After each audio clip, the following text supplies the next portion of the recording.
Celebrating 41 seasons on the air, Farm Week is a production of Mississippi State University Extension.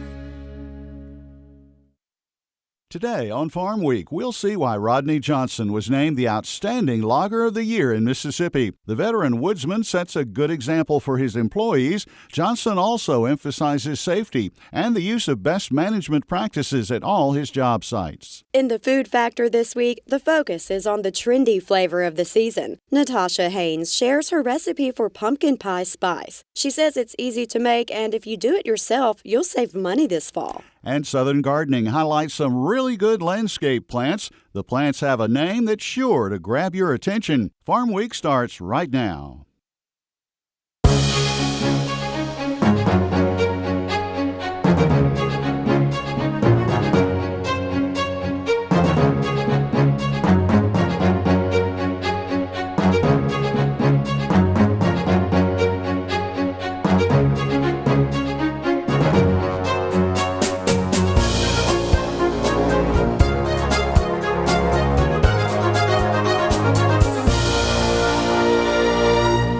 Hello everyone, I'm Leighton Spann. And I'm Amy Myers. Thanks for joining us today on Farm Week. So in a moment, you'll find out why a Northeast Mississippi logger is considered a cut above the rest.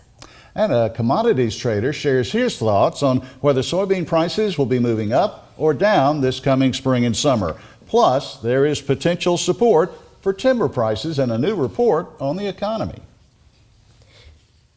So let's get started with our story on a logger from the little community of Phoebe near West Point. Rodney Johnson is making a big splash as the Mississippi Forestry Association's Outstanding Logger of the Year. He and his crew are exceeding all expectations when it comes to how they do business in the woods. I visited them on a job site earlier this fall. Those who visit a site logged by Johnson Timber Company, owned by Rodney Johnson, might describe it as a cut above the rest. With forestry being one of the state's top commodities, the Mississippi Forestry Association understands the importance of showcasing examples of excellence in the industry. We're looking for a logger that is a good business person, is easy to work with, understands best management practices, understands how to take care of a piece of property, and it's also the type of logger that puts safety first. They think ahead and they're training and working through different scenarios and different things that they have in place as a business to put safety first. You're not eligible for the Logger of the Year for MFA if you've had a lost time accident within the past 2 years. They met that parameter, and really the innovations that they have on the safety front are at the front of the industry. We look at their environmental performance. We look at community outreach is a big deal. The biggest thing that would give us success is my dad told me many years ago to be honest and fair and treat people like you'd want to be treated. Rodney has contributed to our association, supported us, sponsored meals for us, very informative when he's asked questions at the meetings. It's a well-deserved, I think a little overdue award. He's very environmentally conscious. He's a big wildlife guy. He enjoys outdoors. He's very particular with anything left on the ground. He does his streamside management programs. The purpose of streamside management programs is to ensure that loggers protect water quality. One example includes the use of vegetation along streams and other bodies of water to help prevent soil erosion and water runoff. It's also important not to disrupt streams with equipment or pollute them with garbage, chemicals, or fuel. MFA landowner coordinator Dave Godwin says keeping a clean site is imperative for the environment as well as the landowner. You look around, you don't see garbage. You don't see rutted up roads. You do see best management practices. So as a landowner, if you come out and look at a tract like this that's being cut, you're going to be happy with the performance. To ensure that environmental conservation, safety, and other parameters are met, Johnson Logging follows the guidelines of the Sustainable Forestry Initiative. SFI certified logging operations commit to being periodically reviewed by an auditor on best management practices, streamside management, and other factors. In Bruce, Mississippi, I talked with some of the mill reps there, and they said that one of the biggest things about Mr. Rodney was they asked for tracts to be audited for environmental conformance. And they usually just ask for one track, but he always would provide 3 or 4 tracks. He'd go above and beyond on them. In fact, Rodney Johnson feels so strongly about integrity and honesty that he also audits himself. Well, we start with our logging crew leader, our crew chief, and they'll go out and do the BMP audits. And then we have a registered forester on staff, Billy King. He's been with us 11 years. And then he comes out and does an audit. And then I randomly do audits behind Billy, and then a lot of the mills like Norboard and Weyerhaeuser and Georgia Pacific and different ones, they come out and do audits. We do that on every track that we're on. So we want to be a good steward of the land. Even though we're removing trees, we help facilitate getting trees put back and try to help the landowner manage it in a way that's good for forest, also good for recreation and good for income. So as my dad said, have the cake and eat it too. Another contributor to the company's success is the use of efficient communication with landowners, mills, and local government. I like to take people out and show them something that's similar to what they had and what it would look like afterwards, because we don't want any surprises, and we want them to know what to expect. We generally plan about 2 to 3 months ahead for us with the mills, and we have good communication with the mills as to what they are needing for a certain or particular time. If they have an outage or something, we schedule around it and try to move our crews on hardwood or pine, whatever the need might be for that time. We have a meeting with the crew. We'll have maps and locations, and we'll have a sheet that we give them as to where they'll haul the different products on a stand, because depending on the location, you haul to different mills. We also have to make sure that we meet with the local supervisors and have a road plan before we go. But as a courtesy, we always call the supervisor for every county and make sure that we're on the route that they would prefer us to be on. We keep scales on our trucks, and we implement a no overweight policy with our drivers. And if there were to be an overweight ticket, actually the driver has to pay it. Johnson Timber does not pay it. That's to not incentivize them to have an overload. There's no gain for them to do it, and it just is a safety factor. MFA Clay County Chapter President Bryant Millsaps says Johnson sets a good example for others, both personally and professionally. MFA Timber Harvest Committee Chair Chris Lewis says selecting Mississippi Forestry Association's Outstanding Logger involved a lengthy nomination form as well as on-site visits. The statewide winner will also compete for regional Outstanding Logger and potentially move up to the national level. We go look at each candidates that are submitted by the County Forestry Association, and basically score each candidate accordingly and try to select the best representation. He is a role model even for his employees, for his family.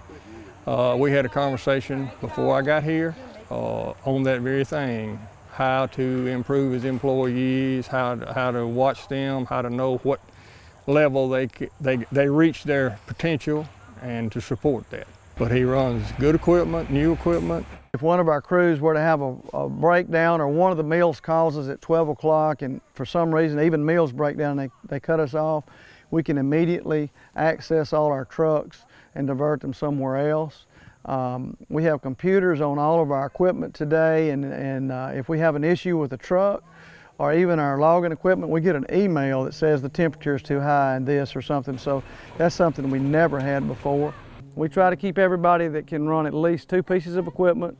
So if somebody has a problem or can't show up for work, we can keep running at full capacity. If the cutter man can run the skidder, then he's going to cut and stack the wood in a way that helps the skidder man do a better job, and vice versa. They're not working against each other. Johnson says he feels honored to be named Outstanding Logger and humbly credits his family, crew members, and the Lord. Talked to our family about it, and it was an honor just to be nominated. I really have to give all the credit to our employees. We have such a great team at Johnson Timber. But most of all, I give the Lord the credit for, blessing our family and our company. With a testimony like that, it's easy to see why Johnson Timber Company was chosen for Mississippi Forestry Association's 2017 Outstanding Logger of the Year. Rodney Johnson says his grandchildren are already interested in continuing the family tradition of running a business that's considered a cut above the rest. From North Mississippi, I'm Amy Myers reporting. It's always good to hear when another generation is interested in continuing a successful and award-winning family business such as Johnson Timber Company. It certainly is, Amy. Very good story there. Well, in the markets this week, it's got some economists speculating, and we're talking about soybeans. They are said to be in a fascinating pattern. You'll find out if that's good or bad for prices. The number of cattle on feed for processing continue to exceed all projections, and production of corn-based ethanol will apparently continue at present levels, at least for now. Well, as we record at midweek, details of a tax cut package were beginning to roll out, followed by the introduction Thursday of a new chairman of the Federal Reserve. All that and a jobs report due out Friday. All of this added some nervousness to stock and commodity markets here as October ends. Soybeans were struggling to hold on to gains as Farm Week production began, and trader Darren Newsom ventured some thoughts as to what spring and summer might bring for soybean prices. Soybeans are actually in kind of a fascinating pattern right now. Long term, it looks like they want to go up. You know, we've got this nice channel, we've got this trend line support that would indicate the market's going to go up. But on the other hand, it's got this same sort of trend line angling down that it can't get through. And it goes up and it pushes against it, you know, around 10, 20, whatever it might be, and it falls back down. And so what we've got is we've got a narrowing wedge in here. And usually the longer term momentum is going to win out. You're going to push through and you're going to break out to the side that the trend was going to begin with. And so that would indicate we've got an upward move possible here, probably in the spring and summer. But I'm a little concerned again by the spreads. They're getting more bearish. The Nov-Jan spread's getting more bearish. Jan-March is as well. And so that's got me a little bit concerned that if the non-commercial money who's already long this market decides to give up because spreads just aren't there, we've got some room to go down. We could break this thing down. In other market news, the federal program mandating that a percentage of renewable fuels be blended into our nation's fuel supply remains intact for now. But recently, the president directed the EPA to stand down on a proposed rollback of some ethanol and biodiesel production that was under consideration. Josh Bittner has more. Iowa Governor Kim Reynolds and industry advocates claimed the RFS was in a precarious position under EPA Administrator Scott Pruitt, who's been tied to fossil fuel interests. Reynolds spoke with both Pruitt and the president by phone midweek to reaffirm Trump's campaign commitment to stick by the thousands of jobs in rural America which rely on biofuel production. The RFS, which is Renewable Fuel Standard, is an important tool in the mission to achieve energy independence for the United States. I will do all that is in my power as president to achieve that goal. The administrator has told us in private he needed a little motivation, let's put it like that. So we feel good about where we are. However, I have reminded people we always need to be vigilant. It doesn't matter what administration or where we're at. There's always going to be naysayers when it comes to the renewable fuel standard out there. While commending Iowa senators for standing up for the RFS, governors are pretty busy people. Iowa Renewable Fuels Association head Monty Shaw remains skeptical of EPA, citing RFS opponents' claims that the cost of compliance has driven up prices at the pump. Two EPA proposals would have both cut requirements for biodiesel, an ancillary market for soybeans, and also would have allowed biofuel exports to count toward blend levels in the domestic program. It's time now for our first trivia quiz for the month of November. Today's question is about horticulture, and here it is. What is the common name of a plant that blooms once every 4 to 10 years with a flower that has a very distinctive odor? Is the answer A, camellia, B, lantana, C, wisteria, or D, corpse plant? We'll have that answer coming up. We're going to pause for a short break, but don't go anywhere. Still ahead, we'll be in the kitchen and out in the landscape. An important spice recipe headlines this week's Food Factor segment. It's one you'll use over and over in this fall season. And Southern Gardening will introduce some really good landscape plants with a name that's sure to grab your attention.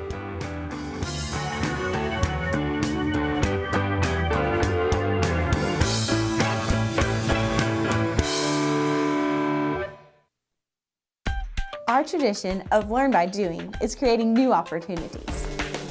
My 4-H is involved with service projects in communities all across our state. We develop leaders for Mississippi's future. My 4-H is science and technology, everything from computers and robotics to exploring our environment. My 4-H promotes active lifestyles and encourages physical fitness, healthy foods, and nutrition. My 4-H is Mississippi 4-H. Before we get back to the markets, let's take a look at the Farm Week calendar. The final edition of the Food as a Business for Producers Workshop series is coming up in North Mississippi. It's designed for producers and anyone interested in starting an ag-based food business. It takes place on Thursday, November 9th at the Hampton Inn in Hernando. This is an all-day workshop and includes lunch for a registration fee of $15. The training will include sessions on food science, economics, and online marketing. Turf managers are invited to attend a Southeast Regional Educational event coming up on the Gulf Coast. The Deep South Turf Expo takes place November 7th through the 9th in Biloxi at the Coast Convention Center. The event will feature over 24 educational sessions for all segments of the turf grass industry, including lawn, golf, and sports turf. There will also be a full trade show on site at the expo. Now, check out this week's Farm Week snapshot.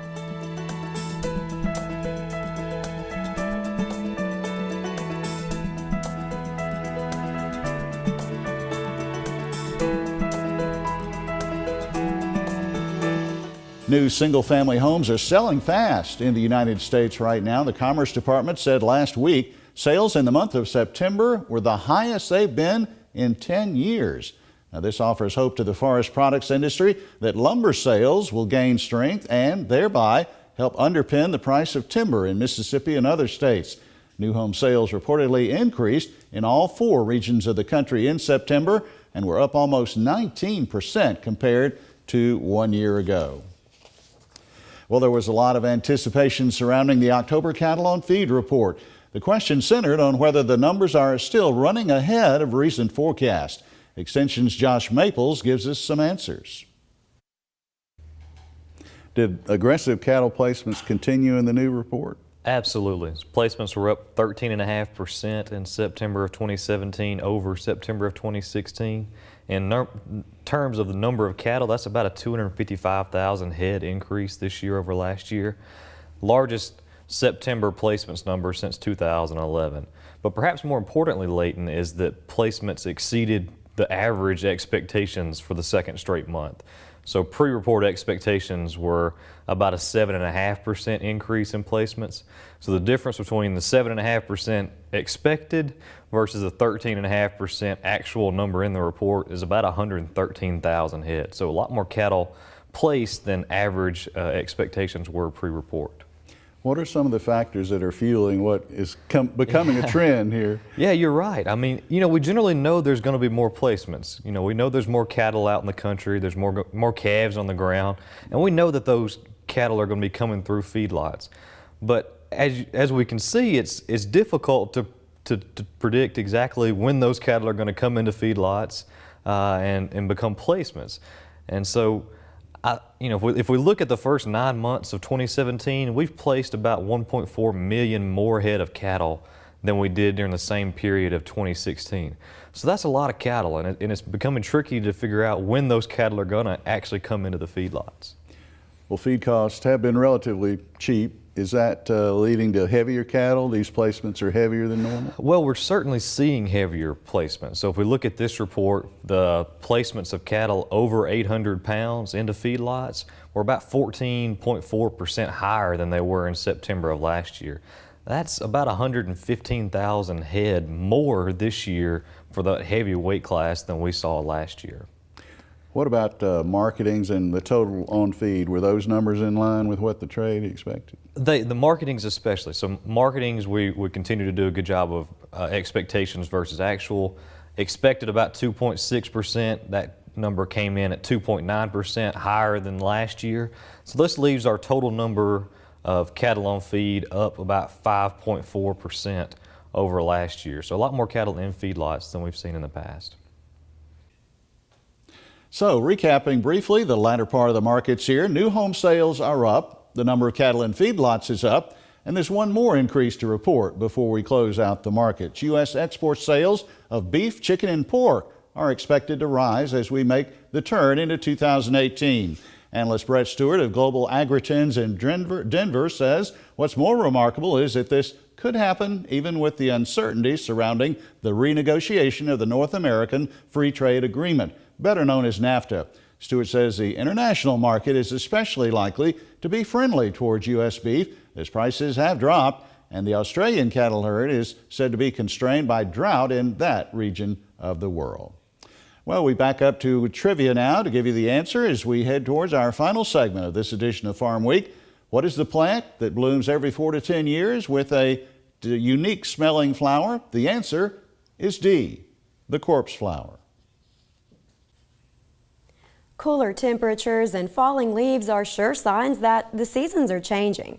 Another perhaps less obvious indicator is that pumpkin spice seems to be in everything.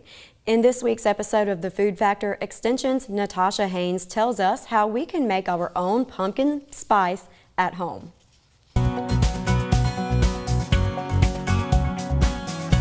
Fall is here and the leaves are changing colors and the temperature is glorious.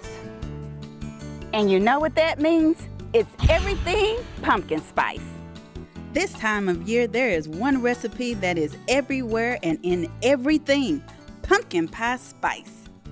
Social media has pushed this trend to become almost a season unto itself, adding holiday flair to everything from coffee to sweet potatoes to steaming bowls of oatmeal. But did you know that pumpkin pie spice is really just a blend of ordinary spices like cinnamon and nutmeg? Here is my favorite recipe for making just 1 tablespoon of pumpkin pie spice. Start with 2 teaspoons of ground cinnamon. Add 1/4 teaspoon of ground allspice, 1/4 teaspoon of ground nutmeg, 1/4 teaspoon of ground ginger, and finally 1/4 teaspoon of ground cloves. Mix it together and voila! Pumpkin pie spice. It's really that easy to do. Making your own mixes with spices you have at home is a fun way to save money and avoid unwanted preservatives. It's time to make healthy food a factor in your life. Natasha says for a different twist, try adding a dash of ground cardamom for a hint of herbal citrus. Well, Southern Gardening has a different twist this week. Gary Bachman introduces a plant with a rather provocative name, a name that is sure to grab your attention.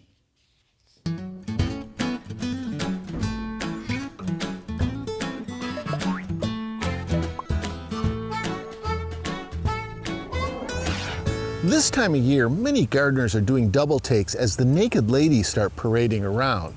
Now you may be thinking that I'm just a dirty old man, but that's not the point. The naked ladies, which is pretty fun to say, are really good landscape plants. The most common variety I see is Lycoris radiata.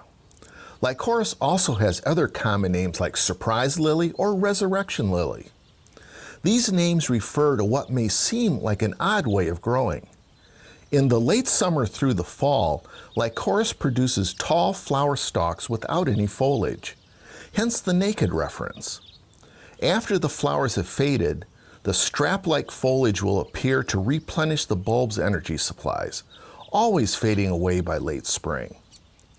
The flowers themselves are exotic looking and spidery. In fact, another common name is spider lily. Flower color varies by species, but we see mostly the red Lycoris in Mississippi. However, there is a less common yellow selection. Lycoris is hardy through at least zone 6. This is a popular long-lived southern heirloom, and it's common to see Lycoris growing in large clumps around abandoned home sites and cemeteries. Plant these easy-to-grow bulbs in the fall in a sunny location and enjoy being surprised by naked ladies in your garden for years to come. I'm horticulturist Gary Bachman, and I'll see you next time on Southern Gardening. Gary says that as plants go, naked ladies are beautiful and interesting, and he says they're easy to grow in your landscape. Well, that's going to do it for this week's show, but you'll want to make sure you tune in next week. New veterinarians are being offered a financial incentive to locate in underserved areas of the country. It's an attempt by the government to ease the shortage of large animal vets in rural areas. New graduates see their vet school student loans reduced if they work in an underserved part of the United States. And in Southern Gardening, Gary will introduce a plant that homeowners need to know about for this time of year. He says it looks good in the fall and is a literal magnet for both bees and butterflies. We thank you so much for joining us this week. I'm Leighton Spann. And I'm Amy Myers. Remember, if you missed a story, you can find past episodes of Farm Week under the Shows tab on our website, extension.msstate.edu. And don't forget, follow us on Facebook and Twitter to join in on the conversation. We'll see you next week.